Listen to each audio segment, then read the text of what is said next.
Un café, s'il vous plaît. Un café pour la table 6. Ligne droite, Combien je vous dois? C'est beaucoup trop cher. l'addition. Alors ce matin, nous sommes avec Louis Rigaudière, Bonjour que à tous. je ne vous présente plus, Adèle Rosner qui remet son bleuet bien sur son pull, c'est bien, bravo. Au moins vous en portez un, contrairement à Gilles Brochard, qui est toujours avec nous et qui n'a pas de bleuet. Ah, j'en ai un quelque part, mais j'ai pas trouvé le tiroir bon dans lequel il était. Et avec Radouane Kourac, comme chaque mardi désormais. Bonjour Radouane. Alors on ne vous entend pas. C'est votre micro qui est Eh oui. désactivé de Zoom. Ah. Ah bah ça le fait sourire, c'est bien. Bonjour Radouane, Bonjour Maud. je rappelle que vous êtes journaliste chez Entrevue, chroniqueur, qu'on vous voit souvent sur TPMP, et vous êtes toujours aux États-Unis depuis la semaine dernière. Toujours. Et pour pas longtemps, je serai bientôt à vos côtés dans le studio Maud. Mais oui, vous nous manquez. Radouane, je vous laisse commenter avec, commencer avec votre édito. Absolument Maud. L'Arcom a décidé le 24 juillet dernier de ne pas renouveler une chaîne. Pas n'importe laquelle, la première chaîne de la TNT, de ne pas lui renouveler sa fréquence TNT. Je parle évidemment de C8. À partir du 1er mars 2025, les auditeurs de C8 n'auront plus le plaisir de retrouver tous ces programmes qu'ils aiment, ces programmes de divertissement. Vous savez, Maud, un pays va mal quand il en vient à fermer des chaînes de télévision qui dérangent, que ce soit des chaînes d'opinion, d'information, de divertissement. Elles jouent un rôle essentiel dans l'espace, dans le débat public, dans le pluralisme et surtout dans l'accès à tous à une forme de diversité d'opinion. Les chaînes de télévision sont bien plus que des stations de divertissement, elles sont un espace de parole et des miroirs de préoccupation de la société. Les fermer revient à assombrir l'avenir, la liberté d'expression et à briser un lien crucial avec les citoyens. C'est une technique trop souvent employée par les régimes autoritaires pour réduire au silence les voix discordantes et modeler l'opinion selon les propres intérêts, selon ce que le pouvoir en place juge être l'opposition. Vous savez, par le passé, il y a des médias qui ont fermé à l'étranger. Il y a des cas. En Russie, le journal Noraya Gatedja, qui était très critique du Kremlin. On a en Tunisie le site Nawat, sous Ben Ali. Au Venezuela, on a RCTV. RCTV, ce n'est pas Radio Courtoisie TV. C'était une chaîne de télévision importante au Venezuela qui critiquait le régime de Hugo Chavez. Le point commun avec tous ces pays, c'était au pire des dictatures, au mieux des républiques autoritaires. Est-ce peut-être vers allons-nous peut-être vers ces systèmes-là en France? Je ne le sais pas, mais une autorité dite indépendante décide de censurer une chaîne de télévision, qui plus est la première chaîne de la TNT, c'est très problématique. Ça me rappelle l'autodafé. L'autodafé, c'est quoi? L'autodafé, c'est la destruction des écrits et des livres. L'autodafé, il y en a eu beaucoup, sous les régimes nazis, sous les régimes autoritaires. Ça vise à assombrir la population, à détruire toute forme d'accès à la culture. Et fermer une chaîne de télévision aujourd'hui, ça arrive ni plus ni moins qu'avec de l'autodafé. Parlons maintenant de l'Arcom, Maud. L'Arcom, c'est quoi? Cette autorité dite indépendante, cette autorité où 9 commissaires, de manière arbitraire, décident de fermer et de donner des amendes, de faire la pluie et le beau temps, alors même qu'ils n'ont reçu aucun mandat du peuple, alors même qu'ils n'ont pas réussi de concours pour accéder à ces fonctions. C'était le concours du copinage. Avant, après tout, l'Arcom, c'est la République des copains et des coquins. 9 membres, 3 nommés par le président de la République, 3 par le président du Sénat, 3 par la présidente de l'Assemblée nationale. Une République de copains. Quand une autorité nommée, où les commissaires sont nommés de manière totalement arbitraire, sans élection, sans nomination, par le pouvoir en place, c'est la République des copains, c'est pas la République dans laquelle nous voulons vivre. Alors C8 a lancé une pétition qui recueille déjà plus de 300 000 signatures et j'invite tous les auditeurs de Radio Courtoisie à aller la signer.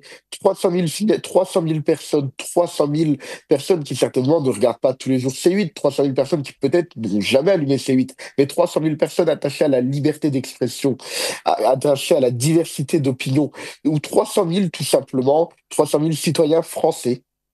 J'invite tous les auditeurs ce matin de Beurre FM à aller de Beurre FM. J'étais sur Beurre FM juste avant, pardon, de Radio Courtoisie. Il est 2 heures du matin, pardon. J'étais sur Beurre FM juste avant. De Radio Courtoisie, pardon, à aller signer cette pétition pour justement conserver ce brin de diversité d'opinion, pour conserver cette liberté. Vous savez, on prête souvent une proximité mode intellectuelle avec la droite, mais on présente C8, CNews comme des médias de droite, parfois. Je conteste fermement ce classement. Ce sont des médias tout court. Pour moi, il n'y a pas de médias de droite, de médias de gauche. Le matin, je lis Libération. Le matin, je lis le JDD. Je lis tout type de presse. Je suis attaché à la liberté et au pluralisme dans nos médias. C'est pourquoi tout le monde doit aller signer cette pétition. C'est très important. Mais écoutez, merci beaucoup, Radwan Kourak. L'addition. Je me permets de rebondir sur ce que vous venez de dire. Il n'y a pas de médias de droite ou de gauche. Il y a des médias d'opinion, quand même, Radwan. Il y a des médias d'opinion, mais l'opinion, c'est la beauté du journalisme. Moi, je pense que l'objectivité journalistique, si c'est la neutralité journalistique, ça n'existe pas, et tant mieux. S'il y avait une neutralité journalistique, il y aurait une seule chaîne de télévision, un seul journal, une seule radio, et certainement vous n'existerez pas, et ce serait fort dommage pour la France, Maud. Non, vous n'avez pas raison de parler de neutralité, et c'est même Gilles Brochard qui est à ma gauche qui m'avait appris, quand j'étais en école de journalisme, Qui nous avait appris avec Mais lui, oui. parce qu'on était ses élèves, qu'il n'y a pas de neutralité, il n'y a pas d'objectivité, il n'y a que de l'honnêteté, en tout cas, c'est vraiment... Exact. J'attendais le mot. Oui. Non, mais on peut rajouter aussi que dans le cas de C8, ça condamne une émission au départ. C'est vrai. Et que ça condamne les autres. C'est-à-dire que, évidemment, il y a des émissions d'art de vie, des émissions de tourisme, des émissions de débat qui sont complètement... Moi, j'aurais du mal à dire si elles sont de droite ou de gauche, d'ailleurs. Hein. Donc, ça met sur le carreau plus de 500 personnes qui ont essayé de faire une télévision la plus honnête qui soit, à mon avis. Franck. L'ARCOM, je vais me faire l'avocat de l'ARCOM, on aura tout entendu, est censé faire respecter une charte qui est signée entre les médias ou l'opérateur donc et l'autorité de tutelle. En l'occurrence, l'ARCOM, c'est le cas pour Radio Courtoisie, qui s'engage dans ce contrat à ne pas respecter la loi, ne pas tenir des propos incitant à la haine raciale, la diffamation et tout ce que vous voulez. Il faut quand même noter qu'en 12 ans, C8 qui était D8 avant et CNews cumule quand même 47 réprimandes de l'ARCOM, et pas que pour des propos politiques, c'est pour de la publicité dissimulée, c'est pour des traitements je vais vous répondre, mon cher. Radwan, j'espère bien. Je vais vous répondre, mon cher Franck. Oui. Merci pour Je vous pour en cette prie. question. C'est une question pertinente. Alors, vous allez m'expliquer ce que c'est quand C8 reçoit une amende je n'ai plus le montant, une amende de plusieurs centaines ou dizaines de milliers d'euros parce que sur le plateau, on reconnaît la marque des baskets ou des chaussures d'un des chroniqueurs. Là, au quotidien, qui anime toutes les semaines une chronique dédiée aux marques, dans laquelle on aperçoit et on cite des marques, n'est pas du tout inquiété. Il y a aujourd'hui une disproportion dans l'attribution de ces amendes. C'est des amendes qui sont décidées par un collège réduit, le même collège qui décide aujourd'hui de fermer C8 comme Énergie 12. Mais pourquoi ils ne s'intéressent pas à Quotidien, qui eux-mêmes, et j'ai rien de tout comme Quotidien, je trouve même plutôt que c'est un format assez divertissant, quoi qu'on en pense. Pourquoi Quotidien ne reçoit pas d'amende quand Quotidien anime toutes les semaines une chronique sur des marques et où des marques sont explicitement citées et montrées à l'antenne, alors que sur C8, par exemple, l'exemple de ces marques, c'était des marques, c'est le cadreur qui, de manière inopinée, accidentelle, filme les pieds d'un des chroniqueurs. Il faut Parce que c'est m'expliquer. plutôt des hommes troncs, généralement. Oui. Habituellement. Non, mais vous avez parfaitement raison. Mais alors, moi aussi, je vais me faire l'avocat du diable. Cyril Hanouna, enfin C8 en tout cas, c'est quand même 7,6 millions d'euros d'amende. Et uniquement à cause, entre guillemets, de l'émission de Cyril Hanouna. Est-ce qu'au bout d'un moment, malgré le fait, effectivement, vous nous citez des amendes pas forcément justifiées, en tout cas, il y a vraiment deux poids, deux mesures, et on le voit, par exemple, avec Quotidien, est-ce qu'il n'est pas normal qu'au bout d'un moment, l'ARCOM, en fait, décide de fermer C8 ? Non, je pense qu'il faudrait plutôt fermer l'ARCOM. Moi, je suis pour une liberté d'expression dans ce pays. Si Cyril Hanouna, son équipe, et j'en fais partie, ou un des chroniqueurs, fait une chose répréhensible, c'est à un tribunal d'en observer le caractère légal ou non. Ce n'est pas une autorité indépendante, Maud. Donc non, évidemment, dans les 7, on va pas se mentir, dans les 7 millions d'euros, et Cyril l'a dit, l'épisode Louis Boyard, Cyril regrette et Cyril n'avait pas insulté Louis Boyard. Mais c'est clair, c'est assumé aujourd'hui. Est-ce que ça vaut la fermeture de la chaîne ? Je ne le crois pas. C'est le cumul. On a eu beaucoup de séquences. Non, puisque le cumul, dès lors que c'est le cumul attribué par une seule autorité, je ne crois pas que ça ait été traduit devant un tribunal de justice. L'ARCOM, en attendant, c'est simplement aujourd'hui une autorité indépendante, les amis. C'est vrai que n'oubliez pas. Ce qui peut être choquant, par contre, c'est que la justice, entre guillemets, de l'ARCOM s'ajoute à la justice pénale. On peut avoir, en tant que média, des soucis pour des propos diffamatoires, par exemple, ou incitant à la haine raciale, qui seraient condamnés par la justice et doublement condamnés par l'ARCOM. Pour la publicité, il y a d'autres exemples. En juin 2023, Cyril Hanouna qui portait des logos et des marques visibles sur ses vêtements. Là, c'est pas un cadrage... malencontreux. Oui, mais ça se fait, mon cher Franck, je peux vous envoyer des séquences d'autres médias. J'ai pas envie de les citer pour les incriminer, mais à la même heure, on a plusieurs talk shows sur lesquels il y a ce type. On les appelle incidents, on les appelle on les qualifie comme on veut, mais sur lesquels il y a des marques qui apparaissent. On a bien vu Louis Rigaudière avec un maillot Adidas dans cette radio. Je pense qu'il faut il a eu une mise en demeure. Mais alors après, je ne sais pas si les règles s'appliquent pour les radios, sachant qu'elles ne sont pas. Enfin, maintenant c'est filmé. Ce n'est pas la télévision. Elle est filmée, on peut ça pas dépend où c'est diffusé. Oui, voilà, exactement. Non, je pense qu'il y a aussi d'autres problèmes qui se posent, pas simplement à C8. Je pense à TF1 qui, dans sa charte initiale, devait avoir une émission de culture. Je pense à Au fil de la nuit, etc., qui a été supprimée, par exemple. Donc il y a beaucoup de chaînes qui ne respectent pas à 100% les chartes qui ont été signées au départ. Puis alors, les chartes changent, les consignes changent. On avait des émissions à l'époque, on pouvait fumer, boire à l'antenne, à la télé, etc. Aujourd'hui, je dis pas c'est bien, c'est pas bien. Non, mais bien sûr, mais je veux dire, il y a aussi toutes ces difficultés qui s'ajoutent maintenant à la tenue de l'antenne, les choses à dire, à ne pas dire. Enfin, ça devient très compliqué, ça c'est vrai. En plus, aujourd'hui, l'INA, par exemple, qui diffuse à 100%, enfin pas à 100%, mais on peut accéder à toutes les anciennes émissions. On peut voir beaucoup d'émissions. Si vous regardez Apostrophe, la plupart des émissions Apostrophe, il y a toujours un invité qui fume. Oui, c'est vrai. Qui boit même. Je pense à l'émission avec Bukowski. Oui, c'est sur le site. Je ne sais pas si ça compte. Mais ça peut être... c'est diffusé sur les réseaux sociaux. Il faudrait se renseigner là-dessus. Oui, pour souligner le deux poids, deux mesures, c'est vrai que là, écoutez, Radwan Koura, qui est actuellement aux États-Unis et suit la campagne américaine, je ne sais pas s'il a suivi le traitement médiatique de Donald Trump et de Kamala Harris, qui était complètement démesuré, et où notamment on a pu constater des débats d'une heure si Trump équivalait à Hitler ou Trump est-il fasciste, etc. Enfin, là, des choses qui sont très incriminantes et qui relèvent de la diffamation, justement. Même Madame Clinton l'a traité de nazi. On va laisser Radwan Koura peut-être répondre. La grande différence, c'est que je crois que je préfère tout de même le système américain en matière de traitement médiatique. Aux États-Unis, vous pouvez tout dire, tout faire à la télévision. Vous ne serez jamais inquiété. Si vous faites quelque chose de répréhensible, vous serez traduit devant un tribunal. N'est-ce pas aujourd'hui le meilleur des systèmes? Donald Trump a beaucoup été insulté, beaucoup été injurié pendant cette campagne. Ça ne l'a pas empêché de gagner. D'ailleurs, pour preuve, il s'est lui-même détourné des médias dits mainstream et s'est tourné vers des médias alternatifs lui-même, avec Tucker Carlson ou des médias sur le web. Et puis du côté de Kamala Harris, c'est aussi en partie vrai. Cette campagne de haine, on peut le dire, contre Donald Trump, elle a beaucoup été le fruit des journalistes plus que des adversaires politiques aux États-Unis. Mais là-bas, aux États-Unis, il n'y a pas d'ARCOM pour dire aux différents médias, aux différentes chaînes, ce qu'elles doivent et ce qu'elles ne doivent pas faire. Je ne le crois pas. Moi, je pars du principe que si une personne, dans l'espace public, dans la rue, qui fait la télévision, vous occupez une partie du domaine public quand vous avez une fréquence TNT, si demain vous faites une chose répréhensible, vous devez être traduit devant un tribunal. Ce n'est pas une bande de commissaires nommés qui doivent statuer au nom de votre avenir. Gilles, vous vouliez réagir ? Oui, non, je voulais dire que nous, en France, on est quand même protégés par une loi. On ne peut pas tout dire non plus. On ne peut pas faire, comme le disait Franck, d'incitation à la haine, au négationnisme. Enfin, je ne vais pas faire la liste. Moi, je pense qu'il y a quand même un cadre qu'il faut respecter. On n'est pas aux États-Unis. Il faut savoir que les États-Unis, c'est vraiment communauté contre communauté. C'est un communautarisme à outrance. Moi, Dieu nous préserve de ça. Je pense qu'on ne peut pas revendiquer le modèle américain dans ce sens. Et je ne vois pas deux candidats s'insulter comme ils l'ont fait. Moi, je trouve ça un peu réducteur dans le débat politique. Je pense que la politique mérite mieux que cela. Voilà, je pense ça c'est un point de vue qui, je pense, est partagé par l'ensemble des Français.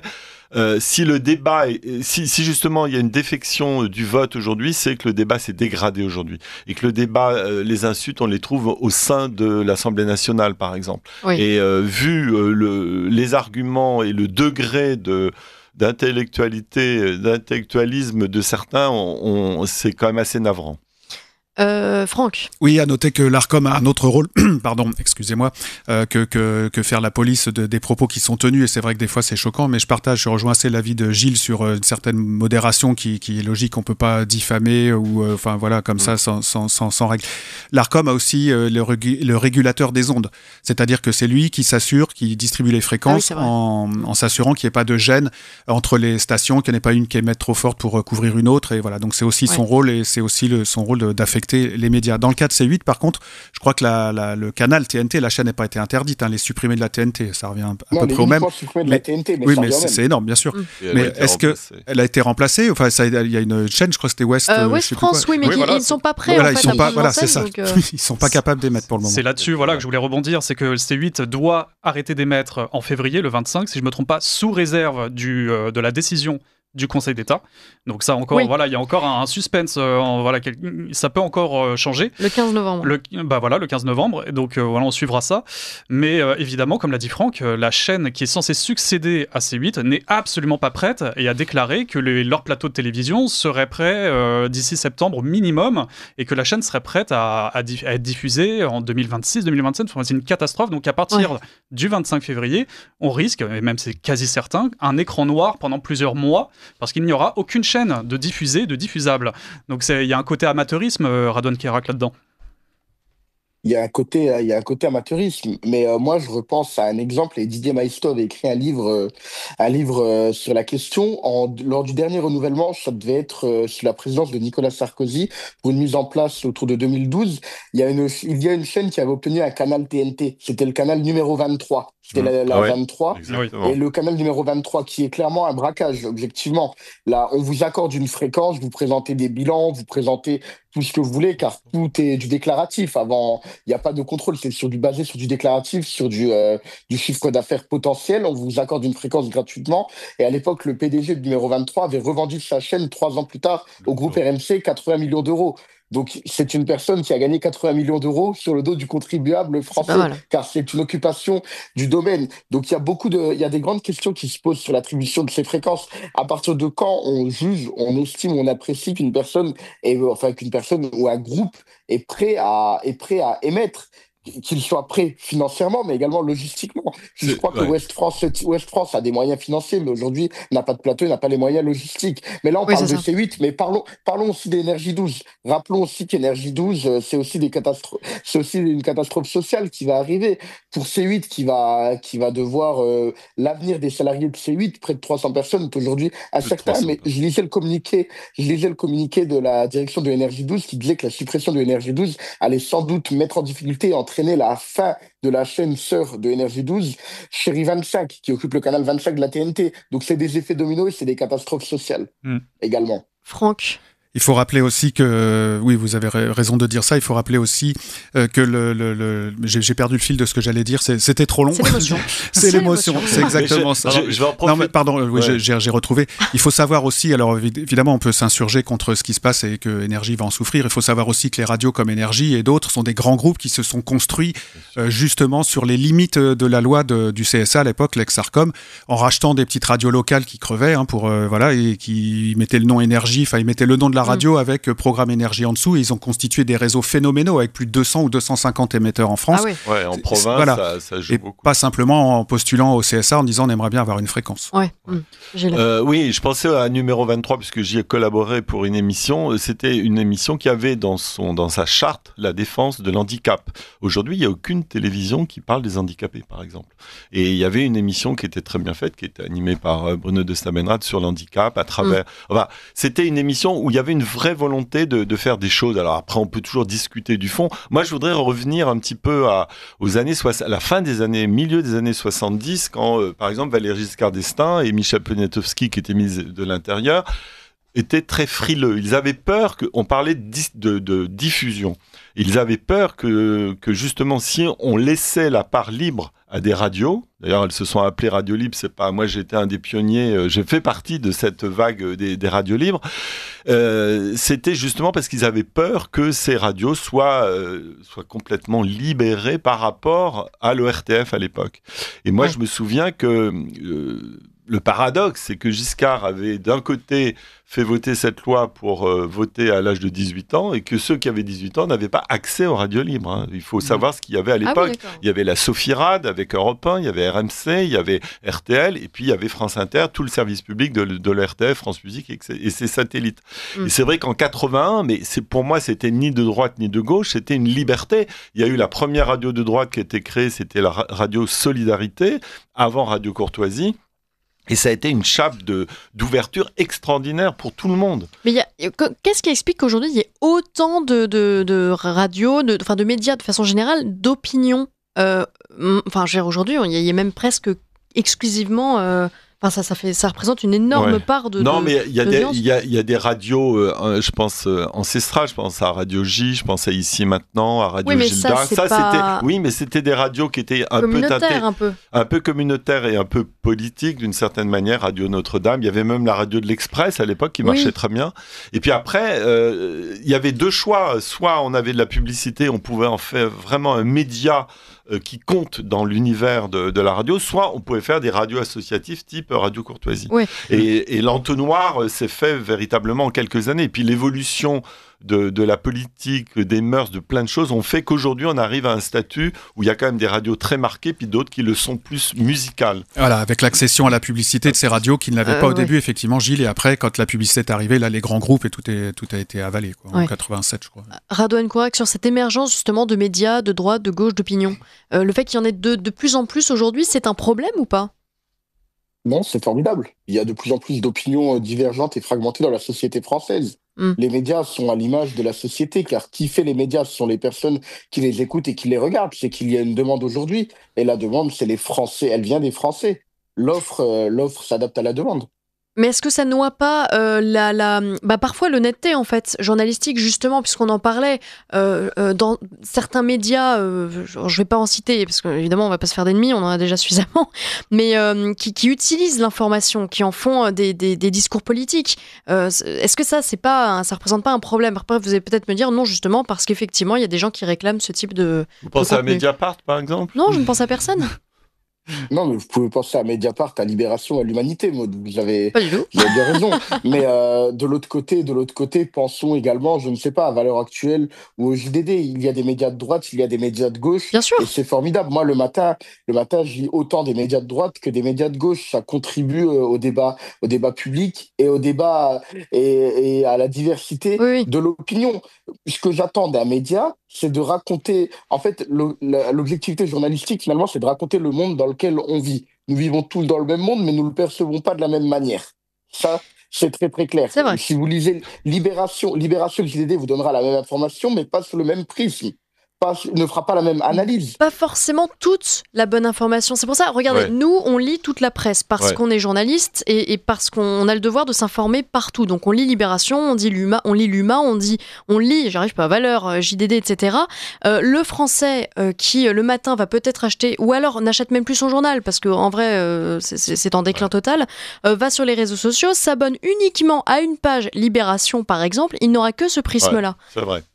Oui, mais le Français n'est pas naïf. Lorsqu'il s'abonne à Libération, il sait à quoi il s'abonne. Lorsqu'il s'abonne au Figaro, il sait à quoi il s'abonne. Ouais. Aujourd'hui, le Français n'est pas naïf. Moi, Maud, je pense plutôt que c'est quelque chose d'intéressant, une bonne chose. De toute manière, vu le nombre de médias qu'il existe aujourd'hui, le Français est obligé à un moment donné dans la journée de se retrouver face à un autre média ou un média qui diverge. Moi, sur les réseaux sociaux, je le disais, on me prête souvent une proximité avec la droite, à tort ou à raison. Et j'ai des suggestions de droite comme de gauche, peut-être parce que je passe ma journée sur des médias divers, mais le Français n'est pas naïf. Aujourd'hui, l'information est en flux continu. Le Français trouvera de quoi s'alimenter de droite, de gauche ou du centre. Mais par exemple, là, vous êtes aux États-Unis. Qu'est-ce que vous faites aux États-Unis ? Est-ce que vous lisez aussi la presse américaine ? Vous êtes à Washington, là ?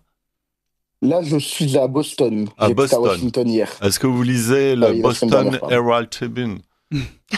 Non, mais je lis le Washington Post, le New York Times, et je lis les sites d'information américains et les sites des principales chaînes. Là, celui de la CNBC, celui de la Fox. C'est en réalité en France le prisme c'est droite-gauche. Aux États-Unis le prisme c'est républicain ou démocrate. Mais ce qui est encore plus frappant aux États-Unis, c'est que c'est assumé par ces médias. Il y a des médias démocrates et des médias républicains. En France, nous n'en sommes pas encore là. Oui, et bien sûr, vous écoutez Radio Courtoisie depuis Boston. Bravo, Radouane Kourak. Non, les droits de tous les talents. Si vous lisez le Figaro aujourd'hui, c'est un journal qui ratisse très large parce que vous avez à la fois des libéraux, vous avez des souverainistes, vous avez des gens qui sont même de gauche en page culture. C'est très varié. Je veux dire, un journal fait aussi qu'il est héritier d'un titre. Je pense que Le Monde, le Figaro, même La Croix sont des journaux qui qui traduisent aussi un sentiment qui existait il y a 50 ans. C'est ça qui est incroyable. Même le Parisien. Aujourd'hui, moi, ce qui me frappe, d'ailleurs, quand je prends l'autobus le matin, je ne vois pas une personne lire un journal dans le bus. Dans le métro, c'est pire. En revanche, vous allez en province, vous allez dans les cafés du commerce, il y a le Parisien sur le coin, les gens le lisent, etc. Oui, mais les méthodes changent. On peut lire le journal sur son téléphone, attention. Oui, moi je. Oui. Bah oui. À Paris, vous avez parfaitement raison. Les gens consomment via leur téléphone, via le numérique, c'est différent. Mais là où vous avez également raison, c'est qu'en province, il y a l'influence de la PQR. Moi, je considère que les seuls journalistes objectifs, si l'objectivité existe, c'est les journalistes de la PQR. Mais ils ne font pas le même travail. À Paris, nous sommes dans le commentaire. Si vous lisez La Voix du Nord, c'est pas très objectif. Si vous lisez La Provence, c'est pas des journaux objectifs. Ça n'empêche qu'ils peuvent donner une information locale. Je le lis tous les jours, je peux vous dire que c'est pas très objectif. Moi je lis tous les jours l'Est républicain, le Républicain Lorrain. On trouve une forme d'objectivité quand même. C'est la démocratie chrétienne là-bas, oui. C'est la démocratie chrétienne, mais ce n'est pas le même travail. Je discutais, moi je viens de Belfort, j'ai beaucoup d'amis à l'Est républicain avec qui je discute. Souvent ils me disent, toi tu es dans le commentaire à Paris. Nous, on est réellement dans l'observation, dans l'analyse. Quand vous êtes journaliste dans la PQR, vos journées consistent à rouler, à faire des kilomètres, à aller au conseil municipal de la commune de 200 habitants et à l'inauguration du marché de la saucisse de Montbéliard, par exemple. Ouais, c'est vrai. Très important. Très important. Louis Rigaudier. Très important. Oui, pour revenir à l'Arcom, on sent bien que les perspectives sont assez inquiétantes. D'un côté, il y a l'Arcom, évidemment, qui ferme des chaînes Manu Militari, et je tiens à rappeler aussi RT France, qui a été fermée en quelques mois, et là aussi, ça a été une catastrophe sociale sous prétexte de guerre en Ukraine, mais avec des méthodes assez scandaleuses, selon moi. Et puis de l'autre, on va restreindre la liberté de parole et la liberté d'expression. Je tiens à rappeler quand même que Reporters sans frontières et son président, qui est depuis décédé, il me semble, je ne sais plus si c'était son président, avait appelé, et d'ailleurs je crois que ça a été établi ensuite, que les personnalités devront être comptabilisées, même les journalistes, même les intervenants, qu'ils soient de gauche ou qu'ils soient de droite, pour qu'il y ait une équité, une égalité parfaite politiquement. Et ça, évidemment, c'était pour répondre à l'aspect d'opinion de la chaîne CNews, et on sentait bien que c'était la cible principale, et que donc évidemment ça n'a pas été appliqué dans les faits, mais alors aux dernières nouvelles ça a peut-être évolué depuis, mais de ce que j'ai lu en dernier, ça c'est vrai que les sujets devront être évoqués équitablement, c'est-à-dire si on parle d'immigration d'un côté, il va aussi falloir parler de la pauvreté dans le monde, etc. Faire un espèce de rapport de force, non pas en fonction des personnes, mais en fonction des sujets qu'on évoque. Donc évidemment ça change tout. Ça en dit long sur l'état de notre société. On en vient aujourd'hui à vouloir demander l'opinion politique et les opinions des journalistes. Il y en a qui n'en ont pas du tout. Il y en a qui n'en ont pas d'ailleurs, oui, c'est vrai. Ça signerait clairement la fin du journalisme. Et moi, j'aimerais bien savoir comment on va classer, comment on en serait mieux à classer les gens droite, gauche, centre-droit, selon toutes les nuances. Droite, aujourd'hui, ça veut tout et rien dire, et gauche, ça veut tout et rien dire. Et puis, on peut avoir des idées sans s'affilier à un parti politique aussi, de toute façon. Moi, par exemple, je suis conservateur sur certaines choses, je suis, de manière générale, souverainiste, et je suis progressiste sur d'autres choses. Comment on me classe ? On vous classe pas. Vous êtes inclassable, Radouane. Restez aux États-Unis. Franck. Vous avez raison, Louis, de citer le cas de RT France. J'apporte simplement une précision.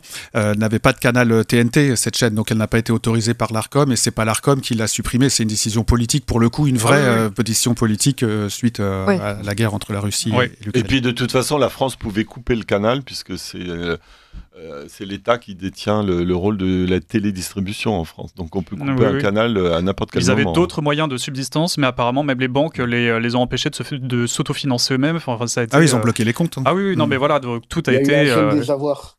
Ils ont gelé, donc vraiment c'était extrêmement radical et vraiment à des niveaux incroyables. Mais quand vous voyez aujourd'hui qu'on a aussi des représentants politiques qui veulent interdire, supprimer des partis politiques majoritaires, je pense au Rassemblement National, effectivement, bien sûr que ça fait un peu peur quand même d'entendre ce type de discours, ça ne concerne pas que la presse. Quel message on envoie aux Français ? Attendez, mais quel message on envoie aux Français ? En 3 mois, on a quand même passé un été de dingue. Le premier parti de France en nombre de voix, quoi qu'on pense du système électoral, le premier parti en nombre de France en matière de voix en France, c'est le Rassemblement National. Il finit à l'Assemblée nationale avec le premier groupe de l'Assemblée, mais n'est pas aux affaires. La première chaîne de la TNT, l'Arcom, décide de la supprimer de manière arbitraire. Quel message envoie-t-on aux Français ? Quel message on envoie aux Français? Après, on va aller se plaindre, et nos responsables politiques vont se plaindre que l'abstention augmente et que la fracture entre le français et le politique se creuse davantage. Oui. Non, mais c'est très vrai. Et j'aimerais bien revenir, moi, sur une notion. On parlait tout à l'heure de commentateurs, de journalistes, de présentateurs, d'animateurs. Il y a quand même beaucoup de métiers dans le milieu du journalisme qui ne sont pas du journalisme. Par exemple, BFM TV, on a beaucoup parlé de CNews. BFM TV, un plateau sur BFM, il y a aussi beaucoup de commentateurs. On ne sait pas s'ils sont de droite, de gauche, etc. Mais quand on va critiquer le métier de journaliste, est-ce qu'on peut vraiment mettre tout le monde dans le même paquet? C'est-à-dire qu'on vous demande de commenter une actualité, ça fait pas de vous un journaliste. Et malgré tout, ça alimente la méfiance des Français justement vis-à-vis des journalistes. Comment on fait la distinction aujourd'hui entre les commentateurs, etc., et les journalistes, les vrais que nous sommes? Bah oui. Il y a un mélange des genres. Déjà, il faut savoir qu'on a fait ce qu'on appelle l'infotainment, où il y a eu beaucoup d'émissions qui ont mélangé l'actualité et le divertissement. Du coup, tout le monde commande tout le monde. On ne sait plus qui est vraiment légitime à le faire et à la formation pour le faire.